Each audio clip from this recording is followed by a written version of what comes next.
to another part of our segment on heartbeat music lullabies and how these lullabies have been used effectively and successfully for years in calming babies and helping them sleep through the night.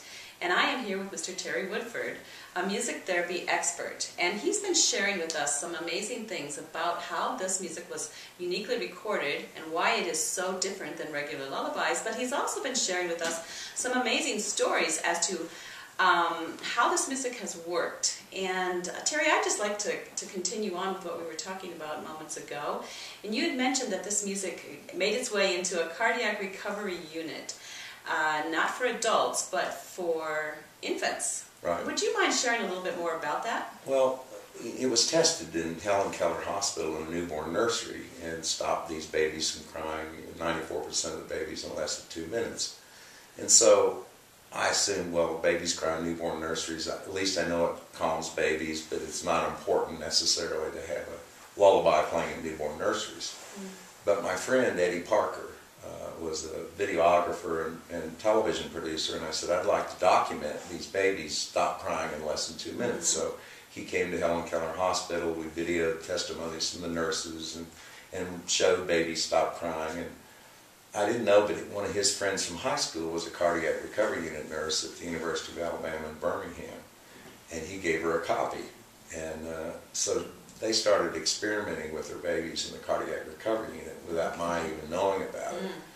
And so one day I get a call from the head nurse, and they said, could you come down here? We'd like to talk about your lullabies.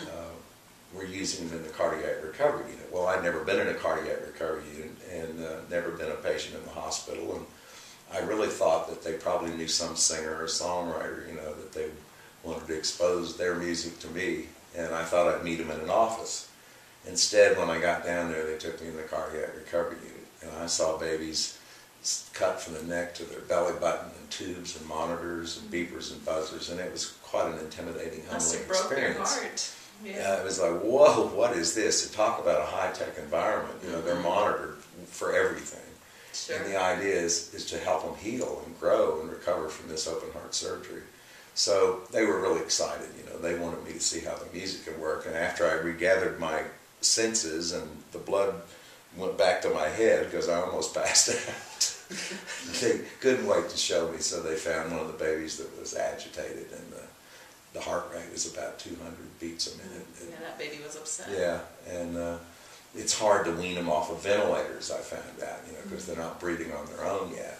And the longer they stay on a ventilator, the harder it is to get them off. And of course, I didn't know all this at the time. So they started the music, and boy, that heart rate monitor came down, you know, and I'm looking at it, and they're looking at me smiling, you know, and said, "You're a genius." I said, "No, this was just for kids in daycares." And I could feel the presence of God in there. And it was almost like God saying, you know, at that time, I probably did a lot of the things that you hear about people in the music industry doing. And it was almost like God said, I got other plans for you. This is how I want music used. And so the other thing the nurses said after all this, and they started telling me how important it was to keep these babies calm and not have to use sedation if possible. And they were able to use this music and not have to use the sedation. And they said, but they were tired of hearing the same 5 songs over and over themselves. You know. Yeah, it wasn't bothering the baby. No, they said it was making them tired, and I didn't know whether they would put me on or not, you know. But they said, could we have more songs, or could you come up with a way to play it at a lower volume and it'd still be effective?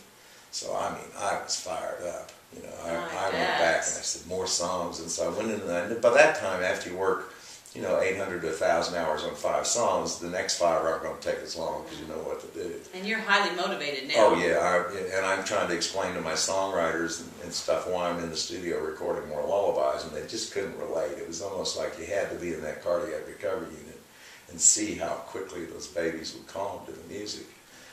So I started working on more songs and went back and forth to the cardiac recovery unit and started realizing if the heartbeat was just a little bit louder, it seemed to work better. And so I'd change mixes, and I found that certain songs didn't work with a heartbeat.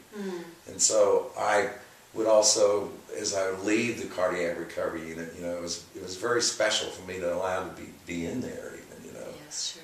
And I would see relatives in the waiting room, and a lot of times they'd be holding hands and praying and stuff. And so I really thought that what I was doing might be an answer to prayer to these people, to bring some calm and maybe help these babies recover quicker from the open heart surgery. And obviously they did. And you know, this music, as effective as it is in the cardiac recovery unit and everything that Terry has shared, it can be just as effective in calming your baby. And so we'd like to encourage you now to go to our website, Heartbeat Music Lullabies, and you can download your free lullaby song today, and in moments play this for your baby, and you will have a quieter, calmer baby that maybe even for the first time will begin to sleep through the night. And so go now to that website and download that song and try it for yourself.